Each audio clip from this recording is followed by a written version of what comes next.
Hello दोस्तों। आज की क्लास में हम बेसिक टेक्निक के बारे में जानेंगे जिसको यूज़ करते हुए हम मैक्सिमम पावर ट्रांसफ़र थ्योरम को किसी भी टाइप के सर्किट में इम्प्लीमेंट कर सकते हैं। तो चलिए शुरू करते हैं।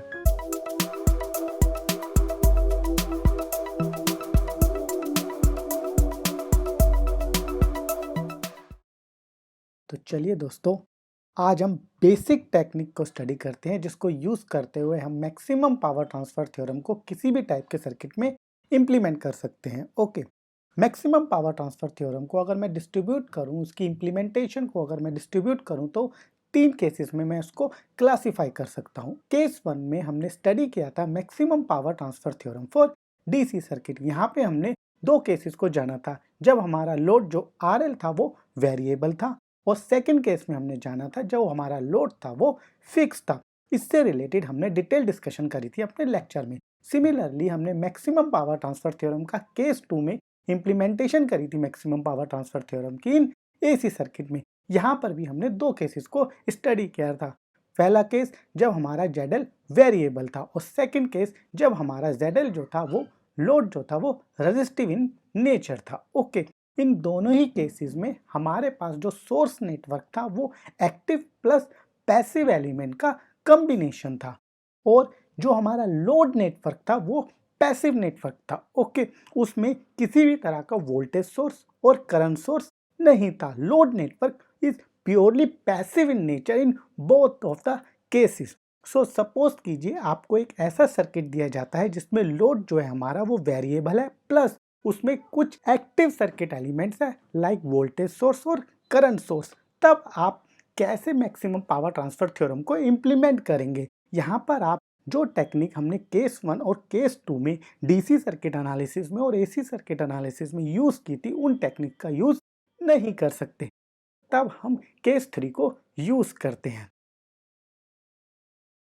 सपोज कीजिए मेरे पास एक सोर्स नेटवर्क है जो एनर्जी ट्रांसफर कर रहा है from source network to load network. मेरा सोर्स नेटवर्क वो एक्टिव एलिमेंट्स और पैसिव एलिमेंट का मिक्सचर है। सिमिलरली मेरे पास एक लोड नेटवर्क है जो एक्टिव प्लस पैसिव एलिमेंट का मिक्सचर है। इसका मतलब है उसमें कुछ एक्टिव एलिमेंट्स है लाइक इंडिपेंडेंट वोल्टेज सोर्स और इंडिपेंडेंट करंट सोर्स। ओके, इसके साथ साथ हमारे पास कुछ पैसिव एलिमेंट्स भी हैं। तो हम पावर ट्रांसफर कर रहे हैं from source network to load network. इस टाइप के नेटवर्क में जिसमें हमारा जो लोड नेटवर्क है वो पैसिव प्लस एक्टिव एलिमेंट्स का कॉम्बिनेशन है, उसमें हम बेसिक टेक्निक्स जो हमने डीसी सर्किट और एसी सर्किट में यूज करी थी उसको यूज नहीं कर सकते हैं। उन केसेस के द्वारा हम ये डिटरमाइन नहीं कर सकते कितनी पावर एक्टिव एलिमेंट्स को चार्ज करने के लिए यूज होगी और कितनी पावर वोल्टेज सोर्स और करंट सोर्स एब्जॉर्ब करेंगे। So how to solve such type of problem? जब हमारे पास ऐसा लोड दिया गया है सर्किट में जो एक्टिव प्लस पैसिव एलिमेंट का कॉम्बिनेशन है। अब जनरल मेथड को यूज करके मैक्सिमम पावर ट्रांसफर कैलकुलेट करेंगे लोड के अक्रॉस, और मैक्सिमम पावर ट्रांसफर की कंडीशन को आइडेंटिफाई करेंगे। ओके, सपोज कीजिए मुझे एक नेटवर्क दिया गया है जिसमें सोर्स नेटवर्क है टर्मिनल ए बी के अक्रॉस, और मैंने लोड नेटवर्क को कनेक्ट किया है टर्मिनल ए बी के अक्रॉस। ओके, जो मेरे सोर्स नेटवर्क है वो एक्टिव प्लस पैसिव एलिमेंट का मिक्सचर है। सिमिलरली जो मेरा लोड नेटवर्क है वो भी एक active element plus passive element का कॉम्बिनेशन है। तो सबसे पहले जब हमें मैक्सिमम पावर ट्रांसफर इंप्लीमेंट करनी है तो हम सोर्स नेटवर्क को और लोड नेटवर्क को थेवेनिन इक्विवेलेंट में कन्वर्ट करेंगे। ओके, तो फर्स्ट स्टेप में हम सोर्स नेटवर्क को as well as load network को थेवेनिन इक्विवेलेंट में कन्वर्ट कर देंगे। उसके बाद हम टोटल पावर जो हमारी एक्टिव पावर है डिलीवर्ड की गई है लोड के across from source network to load network उसको कैलकुलेट करेंगे। ओके, तो जो हमारा लोड है उसमें टू टाइप की पावर डेवलप्ड होगी। फर्स्ट पावर वो पावर होगी जो हमारी आरटीएच और जेडटीएच के अक्रॉस डिलीवर्ड होगी। इस नेटवर्क में हमारे पास एक एक्टिव एलिमेंट भी है जिसकी वैल्यू हम आइडेंटिफाई करेंगे यूजिंग थेवेनिन थ्योरम। मान लेते हैं वो एक्टिव एलिमेंट है वीटीएच वैल्यू का। तो अब ये वीटीएच वैल्यू का वोल्टेज सोर्स कितनी पावर एब्जॉर्ब करेगा इसको भी हम फाइंड आउट करेंगे, और उसको पावर बोलेंगे। जो पावर डिलीवर्ड होगी to voltage source of value VTH को मान लेंगे पावर वीटीएच। ओके, तो हमारी टोटल लोड पावर हो जाएगी active power delivered to load RTH and power deliver to voltage source of value VTH। Okay, इसके बाद जो टोटल पावर मिली है PL को, उसको डिफ्रेंशिएट कर देंगे X पैरामीटर के रिस्पेक्ट में। हेयर X हमारा वेरिएबल पैरामीटर होगा लोड नेटवर्क के अक्रॉस। ये रेजिस्टेंस भी हो सकती है, इंडक्टेंस भी हो सकती है, कैपेसिटेंस भी हो सकती है, वोल्टेज सोर्स भी हो सकती है और करंट सोर्स भी हो सकती है। जब हम डिफ्रेंशिएट करेंगे लोड पावर को, PL टोटल पावर को विद रिस्पेक्ट टू X, और इसको इक्वेट करेंगे 0 से, तो हमें मैक्सिमम पावर ट्रांसफर थ्योरम की कंडीशन मिल जाएगी। और इसी कंडीशन को यूज करते हुए हम टोटल पावर, लोड पावर और मैक्सिमम पावर कैलकुलेट कर लेंगे। ओके, तो हमारा एल्गोरिथम बहुत सिंपल है। सबसे पहले थेवेनिन इक्विवेलेंट निकालेंगे लोड नेटवर्क का as well as source network का, फिर टोटल लोड पावर कैलकुलेट करेंगे। टोटल लोड पावर कितनी होगी? Power deliver to load VTH plus power deliver to load RTH। तो हमारी लोड पावर हो जाएगी PL is equal to PR plus PVTH। फिर इस पावर को डिफ्रेंशिएट कर देंगे वेरिएबल पैरामीटर के रिस्पेक्ट में। वेरिएबल पैरामीटर वो पैरामीटर होगा जो लोड नेटवर्क में वेरिएबल होगा। ये रेजिस्टेंस भी हो सकती है, इंडक्टेंस भी हो सकती है, कैपेसिटेंस भी हो सकती है, वोल्टेज सोर्स भी हो सकता है और करंट सोर्स भी हो सकता है। फिर हम जब डिफ्रेंशिएट कर देंगे पावर को विद रिस्पेक्ट टू X और उसको इक्वेट करेंगे 0 से, तो हमें मैक्सिमम पावर ट्रांसफर थ्योरम की कंडीशन मिल जाएगी। और फिर इस मैक्सिमम पावर ट्रांसफर थ्योरम की कंडीशन को यूज करते हुए जो हमें स्टेप 3 में मिली है, हम maximum power developed across load network calculate कर सकते हैं। तो चलिए इससे रिलेटेड अब हम कुछ न्यूमेरिकल क्वेश्चंस को सॉल्व कर लेते हैं। The source network S is connected across load network L as shown in the figure. The power transfer from source to load would be maximum when R is. Okay. अगर इस circuit को देखें तो इस circuit में already source network और load network को Thevenin equivalent में रिप्रेजेंट किया गया है। यहाँ पर हमारे सोर्स नेटवर्क की थेवेनिन वोल्टेज की वैल्यू है 10 वोल्ट और थेवेनिन रेजिस्टेंस की वैल्यू है 2 ओम।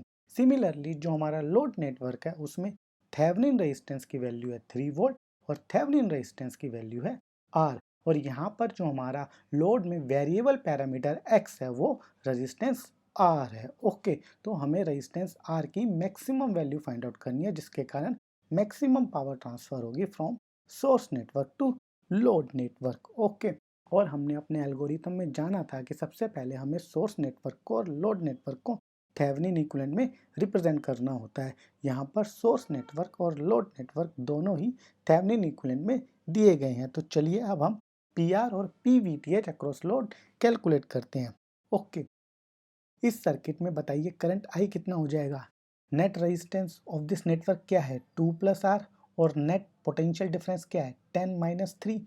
तो करंट I कितना हो जाएगा? 7 डिवाइड बाय R + 2। तो I can write I is equal to 7 divide by R + 2। ये हमारी इक्वेशन नंबर 1 हो गई। अब हम power developed across register R calculate करते हैं। PR इज इक्वल टू कितनी हो जाएगी? I² into R। और अगर मैं I की वैल्यू को सब्सिट्यूट कर दूंगा तो मुझे PR मिल जाएगी 49R डिवाइड बाय R + 2 का होल स्क्वायर। मान लेते हैं ये हमारी इक्वेशन नंबर 2 है। ओके, चलिए अब हम power deliver to 3 volt voltage source across load इसको कैलकुलेट करते हैं। मान लेते हैं P3 volt is equal to power deliver to 3 volt voltage source. Power absorb by voltage source कितनी होती है? हमें पता है power absorb by voltage source is equal to V into I. यहाँ पे वोल्टेज कितनी है? 3 वोल्ट और करंट I कितना है? 7 डिवाइड बाय R + 2। तो है P3 वोल्ट हो जाएगी 3 multiply by 7 divide by R + 2 is equal to 21 R + 2। Okay, मान लेते हैं ये क्वेश्चन नंबर 3। तो अब हमारी टोटल लोड पावर कितनी हो जाएगी? टोटल लोड पावर हो जाएगी power developed across register R and power absorb by 3 volt voltage source PR plus P3V। Okay, चलिए अब हम टोटल लोड पावर को कैलकुलेट करते हैं। जब हम इक्वेशन नंबर 2 और इक्वेशन नंबर 3 को सब्स्टिट्यूट करेंगे PL की इक्वेशन में, तो हमें टोटल लोड पावर मिल जाएगी 70R + 42 डिवाइड बाय R + 2 का होल स्क्वायर। चलिए अब इस पावर को डिफ्रेंशिएट करते हैं with respect to resistance R। Okay, जब हम dPL/dR को सॉल्व करेंगे और इक्वेट करेंगे 0 से, तो हमें आर की और मैक्सिमम पावर ट्रांसफर थ्योरम की कंडीशन मिल जाएगी R is equal to 0.8 ohm. Okay, R is equal to 0.8 is equal to condition of maximum power developed across load. अब देखिए टोटल मैक्सिमम पावर कितनी है, 70R plus 42 divide by R plus 2 का whole square. अगर मैं equation number 4 में are की value 0.8 substitute कर दूंगा तो मुझे लोड पावर मिल जाएगी PL is equal to 70 multiply by 0.8 plus 42 divide by 0.8 plus 2 का होल स्क्वायर। और जब मैं इसको सॉल्व करूंगा तो मुझे PL मिल जाएगी 12.5 वाट। हैंस हमारा जो आंसर हो जाएगा resistance R is equal to 0.8 ohm and power developed across load is equal to 12.5 watt. Very easy question. Okay. Question number 2.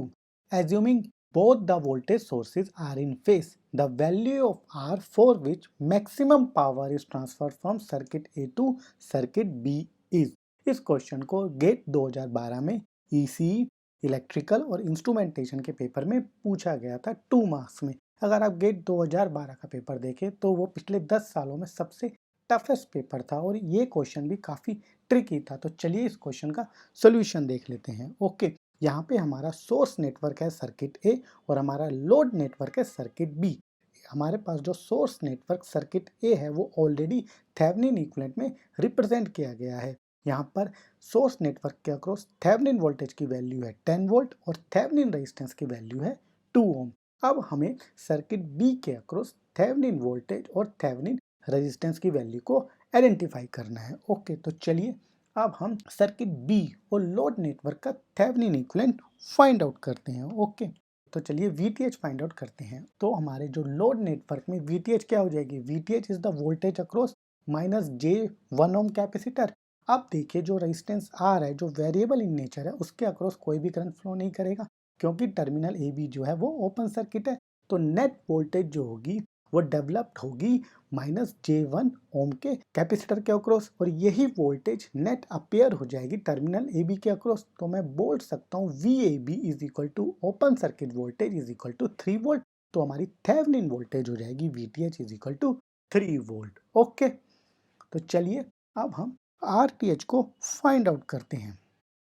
जब हमें RTH फाइंड आउट करनी होती है तो हम सर्किट में सबसे पहले इंडिपेंडेंट सोर्सेज को रिमूव कर देते हैं, वोल्ट सोर्स को शॉर्ट सर्किट करते हैं और करंट सोर्स को ओपन सर्किट करते हैं।